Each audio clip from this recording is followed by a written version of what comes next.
ધર્મ કરણીનો અવશ્ય વખત મેળવી આજની વ્યવહાર સિદ્ધિમાં તું પ્રવેશ કરજે.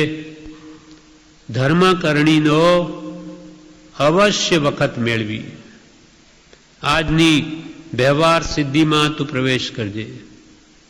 એટલે ધર્મકરણી માટે પણ તો અવશ્ય સમય ફાળવજે જ, સમોક સમય કાઢજે જ. વિવેચનમાં કે છે, સાતમા પુષ્પમાં એટલે આ પુષ્પમાળાના 7મા વાક્યમાં કહ્યું હતું કે જો તું સ્વતંત્ર હોય તો નીચે પ્રમાણે દિવસના ભાગ પાડ. એમાં 1 પ્રહર ધર્મ કર્તવ્ય, 1 પ્રહર ભક્તિ કર્તવ્ય, 1 પ્રહર વિદ્યા પ્રયોજન વગેરે જે કહેલું તેમ 16મા વાક્યમાં પુષ્પમાં પણ કૃપાલદેવે એમ જણાવેલું કે તું ગમે તેટલો પરતંત્ર હો તો પણ પવિત્રતાને એટલે આત્મશુદ્ધિને વિસ્મરણ કરીશ નહીં. ત્યાં પણ એવું કહેલું. તેમ આ પુષ્પમાં પણ ધર્મકરણીનો અવશ્ય વખત મેળવવા જણાવે છે કે તું ધર્મકરણી કરવા માટેનો અવશ્ય સમય કાઢજે 24 કલાકમાં. કારણ કે વ્યવહારનું ફળ તો પ્રત્યક્ષ દેખાય છે. વ્યવહારમાં કંઈ મહેનત કરે તો પ્રત્યક્ષ ફળ મળે, પૈસા વગેરે. પણ ધર્મનું ફળ તો કોઈકને સમજાય છે. ધર્મનું ફળ જે આત્મશાંતિ છે કે ભવભાવ જન્મ મરણનો નાશ છે એ તો કોઈક વિરલાને સમજાય છે. બાકી એને રોકડિયા મળે તે એને દેખાય, પણ જે આ લાખોનો નફો છે તે એને ખ્યાલ આવતો નથી. જેમ પ્રભુશ્રીએ કહેલું કે પ્રભુ તે જમાનામાંની વાત છે કે પ્રભુ 50 રૂપિયા મળતા હોય તો મુંબઈ સુધી દોડી જાય, પણ અહીંયા લાખોની કમાણી છે તેના તરફ ધ્યાન નથી. કેમ કે દેખાતું નથી. પેલા તો દેખાય, 100-200 હોય તો દેખાય, પણ આ કંઈ દેખાતું નથી. તેથી આ જીવને એના પ્રત્યે રુચિ આવતી નથી. એટલે અહીંયા કે છે વ્યવહારનું ફળ તો પ્રત્યક્ષ દેખાય છે, પણ ધર્મનું ફળ તો કોઈકને સમજાય છે. પણ તે ધર્મનું કાર્ય ઘણું અગત્યનું હોવાથી અવશ્ય એના માટે વખત મેળવીને પછી વ્યવહાર સિદ્ધિમાં પ્રવેશ કરજે. આ ઘણું જ અગત્યનું કામ છે. બીજા જગતના વ્યવહાર કરવા કરતાં પણ આ આત્મ કર્તવ્ય રૂપ ધર્મ ભજવો ઘણો જ જરૂરનો છે. માટે કે એ પહેલા કરજે, પછી વ્યવહાર સિદ્ધિમાં પ્રવેશ કરજે. જે વસ્તુ ભૂલાઈ જાય છે તે હવેથી ન ભૂલાય તે માટે ચેતાવ્યું છે. આપણે ચેતાવ્યા છે કે આ ધર્મ ભૂલાઈ જાય છે, બીજું તો બધું અનંતકાલથી કર્યું ને હજુ કરે જ છે, પણ આત્મા સંબંધીનું જ્ઞાન અથવા આત્મધર્મ ભૂલાઈ જાય છે. તે ન ભૂલાય તેના માટે ચેતાવ્યા છે. ઘણા લોકો કહે છે કે અમારે તો એટલા બધા કામ હોય છે કે ધર્મ કરવો છે તો પણ વખત નથી મળતો. ઘણા બધા કે છે એમ કે છે કે ધર્મ તો અમારે કરવો છે પણ વખત નથી મળતો. એમ કહેવું તે માત્ર બહાનું છે. ખરેખર ધારે તો ઘણો વખત મળી શકે. છાપા વાંચવાને કલાક મળી શકે, વાતો કરવાને કલાકો મળી શકે, તો આ આત્મધર્મ કરવાને એને અડધો કલાક ન મળી શકે? એક સામયિક કાળ કરવું નથી માટે આવા બહાના કાઢે છે. આત્મા સમય સમય ઉપયોગી છતાં કામના બોજાને લઈને આત્મા સંબંધી વિચાર કરવાનો વખત નથી મળતો એમ કહેવું એ સામાન્ય માણસોનું લૌકિક વચન છે. જો ખાવાનો, પીવાનો, ઊંઘવા ઇત્યાદિકનો વખત મળે અને કામ કરે તો આત્માના ઉપયોગ વિના તો તે નથી થયું. ત્યાં પણ એને ઉપયોગ તો લગાડ્યો જ છે. તો પછી ખાસ જે સુખની આવશ્યકતા છે અને જે મનુષ્ય જન્મનું જ કર્તવ્ય છે તેમાં વખત ન મળ્યો એ વચન નાની કોઈ કાળે સાચું માને નહીં. કે કે આટલું બધું તને ખાવા પીવા ઊંઘવા વાતો કરવા ગમે ત્યાં જવા હરવા ફરવાનો બધો સમય મળે અને આત્માના કલ્યાણની વાત આવે ત્યારે કે મને સમય નથી મળતો. તો કે જ્ઞાની તારી આ વાત માને નહીં. આ તો તારા બહાના છે, કરવું નથી. બાકી કરવું હોય તો બધું જ કાઢે.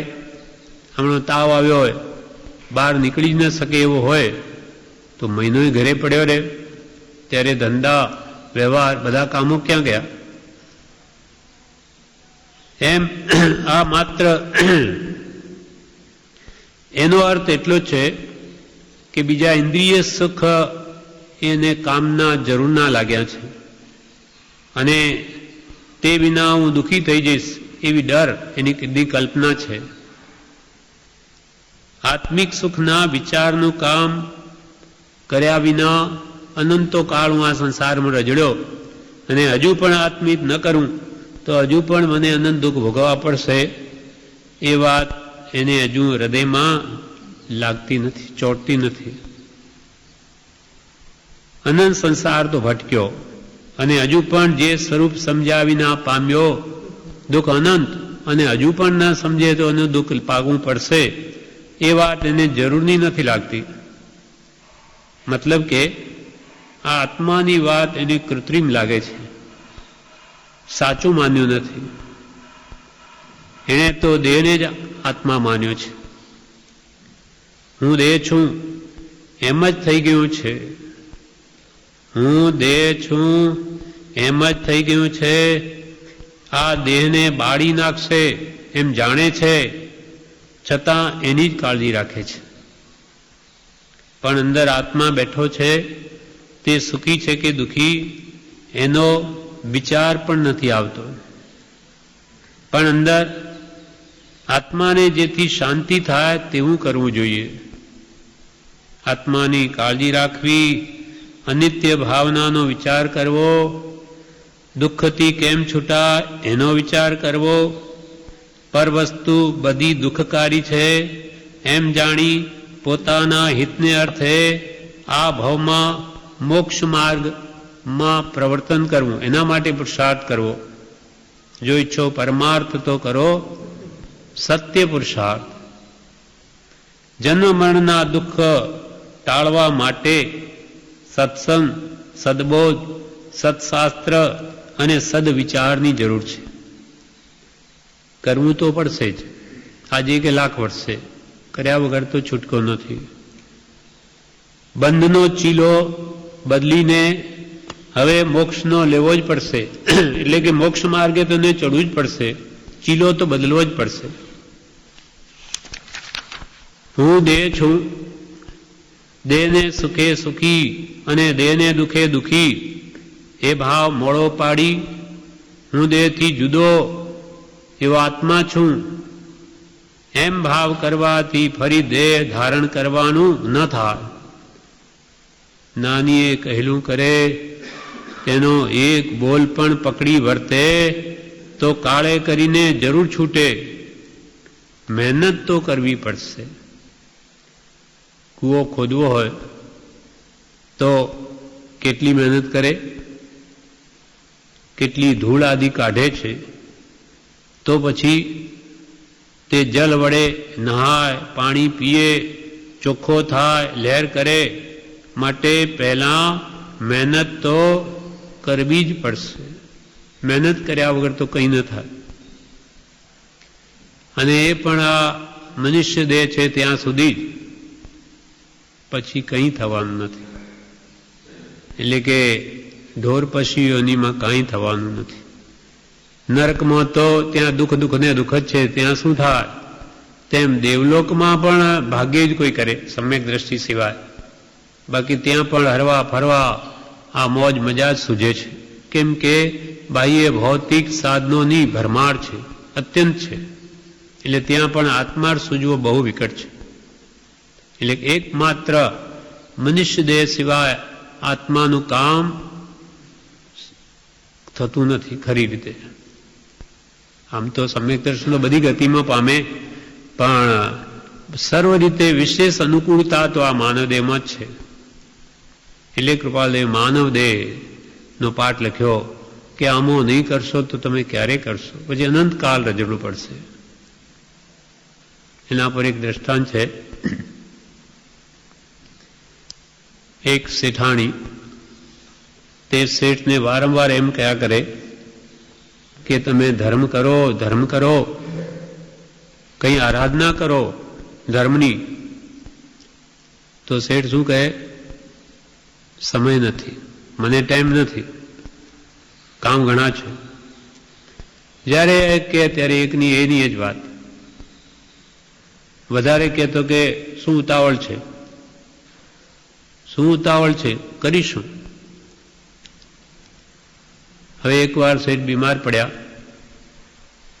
ત્યારે ડૉક્ટરને બતાવ્યા. ડૉક્ટરે દવા આપી, એ શેઠાણીએ લઈને કબાટમાં મૂકી દીધી એને શિક્ષા આપવા માટે. શેઠ કે દવા આપી નથી? તો કે આપીશું. ફરી બીજી વાર થોડી વાર એની દવા, તો કે આપીશું, શું ઉતાવળ છે? ફરી થોડી વાર થઈને કે દવા આપી નથી?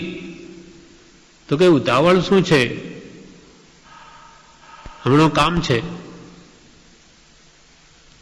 ત્યારે શેઠ ધડુકીને બોલે, એ શું મર્યા પછી દવા આપવાની છે?